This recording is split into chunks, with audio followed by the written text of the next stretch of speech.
네, 안녕하세요. 저는 서울에서 7년째 초등교사를 하고 있는 세라프라고 합니다. 초등교사가 하고 있는 일이 되게 다양한데 가장 첫 번째로 수업입니다. 근데 제가 느끼기에 수업은 교사가 하는 일 중에서 비중으로 따지면 30%도 안 되는 것 같아요. 수업을 준비하는 방식은 뭐 교과서나 지도서를 읽어보기도 하고 인터넷에서 자료를 찾아보기도 하고 같은 학년에 계신 다른 선생님께 여쭤보기도 하고 이런 식으로 준비를 할 수가 있습니다. 그 다음에 두 번째로 사실 교사가 하는 일 중에 가장 큰 일이라고 생각하는데 학생 관리입니다. 그래서 학생 관리는 출석 관리도 있고 건강 관리도 있고 교우 관계 다양한데 이게 제가 생각하기에 가장 어려운 일인 것 같아요. 이걸 잘 해내려면 인간으로서의 그냥 여러 가지 다양한 능력과 매력이 필요하고 때로는 동물적인 감각이 필요하고 말솜씨와 처세술 이런 것들이 필요합니다. 그 다음에 마지막으로 행정 업무입니다. 행정 업무는 학교에서 수업하는 것과 학생 관리하는 것 외에 뭐 공무원으로서의 업무를 이야기를 하는데 예를 들면 나이스라고 해서 학교 전산 시스템이 있는데 그 전산 시스템을 관리하는 일이나 운동회라든지 이런 행사들 진행하거나 계획하는 것들 그 다음에 뭐 통지표나 생활기록부 작성하고 검토하는 거 학교폭력위원회 개최 이런 것들이 있습니다. 교사는 부서가 두 개에 속해 있다고 보시면 되는데 하나는 본인이 속해 있는 학년이 부서입니다. 같은 학년은 배우는 내용이 같고 같은 행사를 진행하고 이렇게 되니까 자주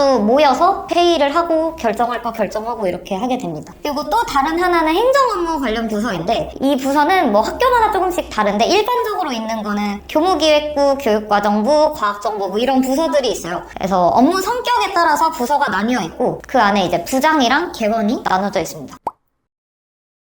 쉽고 편해 보여서라고 생각해요. 쉬워 보이는 이유는 그 초등학교에서 가르치는 내용이 일반 성인이라면 대부분 모르지 않을 법한 내용이라서 그런 거고 편해 보이는 거는 퇴근 시간이 4시 반이라서 조금 빠른 편이고 또 방학이 있기 때문에 라고 생각을 합니다. 그리고 공무원이라서 이제 큰 일이 없는 이상은 고용 안정성이 보장이 되고 출산휴가, 육아휴직, 자녀 양육에 대한 다양한 법적 장치들 이런 것들을 눈치 보지 않고 쓸 수 있어서 아무래도 안정성이 가장 크지 않을까라고 생각을 합니다. 부모님들도 많이 원하시고 제가 얼마 전에 통계를 봤는데 여전히 중고등학교는 되고 싶은 직업 1위가 교사더라고요. 그래서 장점이 많은 직업이라서 그런 점 때문에 선망하는 거라고 생각합니다. 그런데 이제 그 이면에 있는 힘든 점들은 본인이 교사 생활을 하기 전에는 좀 알기 어려운 것 같아요. 그리고 이게 좀 예민한 질문일 수 있는데 공무원들 이제 연금 때문에 이제 교사를 희망하시는 분들도 사실은 있잖아요. 네. 혹시 현직자로서는 어떻게 지금 받아들이고 계신가요? 제가 2016년에 임용이 되었는데 그때쯤에 퇴직하신 분들이 되게 많았거든요. 근데 왜 그러냐면 제가 임용될 때쯤에 한번 공무원 연금이 계약이 됐어요. 그러니까 더 많이 내고 덜 받는 걸로 그 전 연금의 혜택을 받기 위해서 많은 분들이 퇴직하셨던 건데 최근 들어서 또 계약한다고 말이 나오는데 저 개인의 입장으로서는 당연히 유감스러운 부분인데 더 내고 덜 받아야 되는 거니까. 근데 사회 전체적인 흐름이 너무 저출생으로 가다 보니까 어쩔 수 없는 부분인 것 같아요. 그렇다고 내가 그걸 안 받아들일 수는 없으니까 공무원 또는 교사의 큰 장점 중에 하나가 점점 줄어든다라고 봐야 될 것 같습니다. 연말정산할 때 명세서를 보면 내가 한 번도 받아본 적 없는 금액이 세전에 찍혀 있는데 거짓말 아닌가? 되게 많이 가져가거든요. 공무원이 아니면 얼마를 내는지까지는 잘 모르니까 많이 내고 많이 받는 것이다. 장점은 아이들을 상대하는 일이라서 아이들의 마음을 얻을 수가 있으면 굉장히 장점을 많이 느낄 수가 있어요. 뭐 요즘 아이들 뭐 영악하다 어쩌다 말이 많은데 제가 보기엔 그래도 아이들은 아이들이라서 애들은 어리고 순수하고 성인에 비해서 상대적으로 작은 일에도 잘 웃고 많이 행복감 느끼기도 하고 행복감을 많이 느낄 수 있는 존재들이 주변에 많이 있다는 거는 사실 큰 에너지가 됩니다. 그래서 그런 걸 수도 있는데 초등학교 선생님들이 동안이 되게 많아요. 제가 교생 실습할 때부터 생각했던 건데 이제 다른 분들을 보면 다들 말씀하시는 나이에 비해서 되게 젊어 보이시는데 라고 생각을 했었는데 어리고 에너지가 넘치는 아이들이랑 생활하다 보니까 그 어린 아이들의 에너지 넘치고 밝은 면에 감화받는 면이 좀 있는 것 같아요. 내가 만들어내는 활동이나 뭐 같이 하는 일들이 그 20명의 사람을 즐겁고 행복하게 만들 수 있다라는 게 되게 큰 힘이 되더라고요. 사람이 남을 행복하게 만들면 자기도 저도 그 과정에서 행복을 느낄 수 있는 존재인 것 같아요. 보람도 있고 자부심도 느끼고 고용 안정성, 뭐 퇴근이 빠르다, 방학이 있다 이런 면들도 있는데 제가 일하면서 느낀 점은 그렇습니다. 사실은 누군가를 행복하게 해주는 게 사실 굉장히 보람찬 일이잖아요. 네. 그런 점은 확실히 굉장히 채워질 것 같다는 느낌이 확 들었어요. 20명 정도 되는 아이들이랑 잘 지내야 한다라는 게 이제 인간적으로 쉽지는 않은데 그게 가능하다면 꽤 큰 행복감을 느낄 수 있는 게 학교 생활인 것 같아요. 궁합이라고 해야 되나? 그러니까 아이들이 나쁘거나 선생님이 나빠서 그런 게 아니고 성향이 잘 맞고 안 맞고가 좀 있어가지고 그거를 잘 만나야 한 해가 행복해지는 것 같아요. 단점은 제가 처음에 하는 일 말씀드릴 때 수업, 학생관리, 행정 업무를 말씀드렸는데 그중에 학생관리가 그 네 글자로 담아서 그렇지 되게 어려운 일이거든요. 저희가 이렇게 손님을 가려받을 수 있는 일이 아니다 보니까 정말 세상에 존재하는 모든 유형의 사람을 다 만나게 되는 거거든요. 제가 그 모든 인생을 다 겪어보고 살아본 게 아니다 보니까 당황스러움이 좀 매 순간 있습니다. 그럼 그럴 때 주변 동료분들한테 좀 도움을 요청하시고 이렇게 하시나요? 네, 아무래도 그런 부분은 교사로서 경험이 많이 쌓일수록 좀 이렇게 하면 되는구나 이런 게 생기는 것 같아요. 대학교에서 공부를 하거나 면접 준비를 하거나 이런 걸로 채워지는 건 아닌 것 같고 결국 현장에 나와서 많은 사람들을 만나보면서 배우게 되는 부분인 것 같아요. 두 번째는 월급이 적은데 상승률도 낮아요.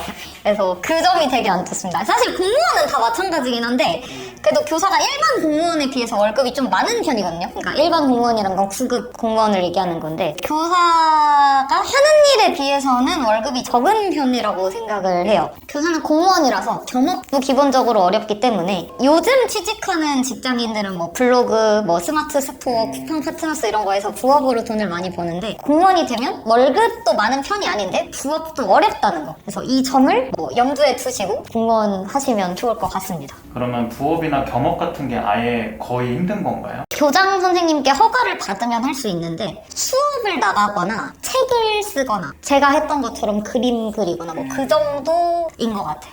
물가 상승률이 되게 많이 오르다 보니까 점점 더 이제 월급에 대한 만족도가 떨어지는데 최근에 정부에서 공무원 월급 동결하겠다는 얘기를 해가지고 야 물가 상승률이 5% 6% 간다는데 동결을 한다고? 야 이거 너무한 거 아니야? 그래서 올려주든지 겸업 금지를 풀어주든지 그 둘 중에 하나라도 해줘라 이런 의견들이 선생님들 사이에서도 많이 나왔었어요. 교사가 아닌 분들한테는 좀 이야기하기가 어려운 게 그래도 결국은 방학 있잖아 이런 걸로 귀결되니까 사실 말을 잘 안 하게 되더라고요.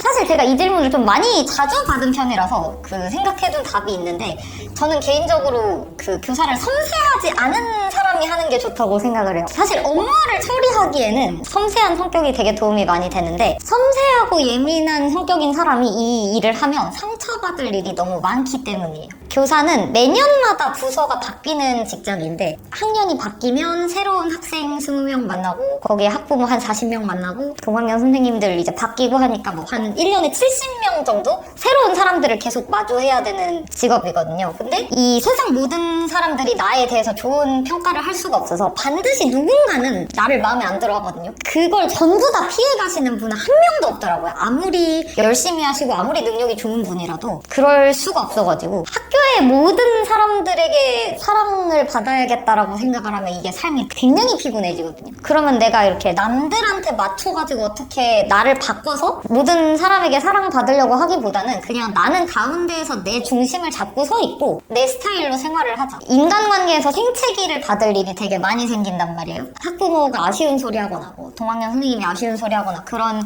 경우가 있는데 그런 사실을 알고 크게 상처받고 낙담하시는 선생님들을 개인적으로 많이 봐가지고 그래서 그거를 계속 갖고 계시는 분들은 본인이 힘들 것 같아요.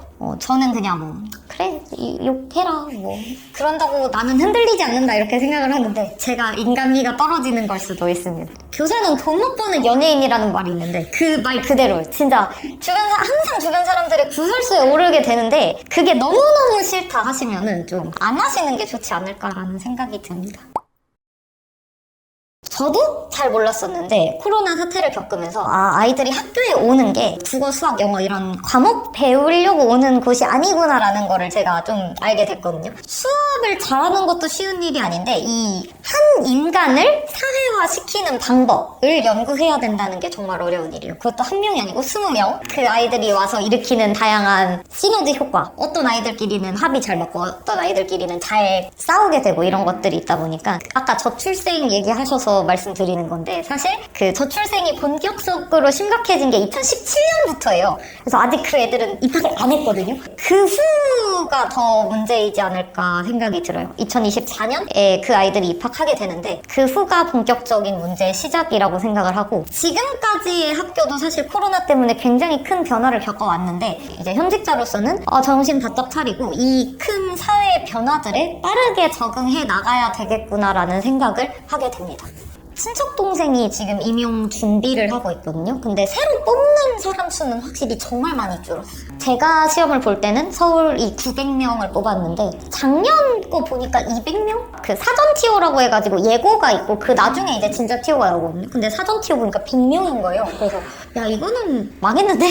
이게 문제가 뭐냐면 교대생 수는 별로 안 줄었단 말이에요. 1년에 400명 뽑는 거랑 200명 뽑는 거랑 100명 뽑는 거는 너무 달라서 공무원이라는 게 기본적으로 있는 직원을 잘 줄이지는 않잖아요. 그래서 현직에 있는 사람들은 오히려 그런 걱정을 많이 하지 않는 반면에 새로 진입하려고 하는 분들 입장에서 보면 그게 굉장히 큰 문제다. 근데 서울도 줄었는데 다른 지역은 더 심각해가지고 한 자릿수 뽑는 동네도 있고 근데 교대는 배우는 내용 자체가 워낙 특수한 학교다 보니까 이걸 졸업하고 일반적인 진로로 나가기가 많이 힘들거든요. 저희가 교대에서 전공 지식으로 배우는 게 뭐 교육학 근데 진짜 농담 아니고 뭐 리코더 연주 띵틀 이런 건데 그걸 전공 지식이라고 이제 바깥 사기업에 취직할 수는 없는데 그래서 그런 부분이 좀 너무 어려운 것 같아요. 그래서 개인적으로는 그냥 일반 대학교에 통합하고 초등교육 전공하는 사람들도 복수 전공으로 다른 거라도 할 수 있게 해줘야 진로도 좀 트이지 않을까라는 생각이 들어요. 왜냐면 학생 수는 400명인데 TO 100명이다 이러면 어쨌든 그 300명은 재수생으로 남게 되는 거잖아요. 그러니까 누군가가 붙더라도 결국 누군가는 떨어져야 되기 때문에 그럼 그 학생들의 미래는 어떻게 할 것인가를 생각해보면 저는 새로 교대를 간다고 하는 사람들은 다 뜯어 말립니다. 아니야 아닌 것 같아 진짜로. 이제 나이를 먹고 나서 생각해보니까 좀 내가 도전할 수 있는 경로를 택하지 않고 그 안전한 길을 택한 거에 대한 좀 아쉬움이 남아서 잘못 선택했다라든가 후회한다고 생각하지는 않아요. 왜냐면 직업이 제 전부는 아니니까 뭐 제가 만약에 중간에 하고 싶은 일이 생기면 교사를 하면서 할 수 있는 거고 오히려 학생들이 좋고 좀 순수한 이유로 교대에 온 친구들이 그만두고 그냥 직업으로 하는 거지라고 생각하는 친구들 안 그만둬. 행복하지 않은 교사가 기를 수 있는 건 행복하지 않은 아이들인데 지금 교사들은 굉장히 안 행복하거든요.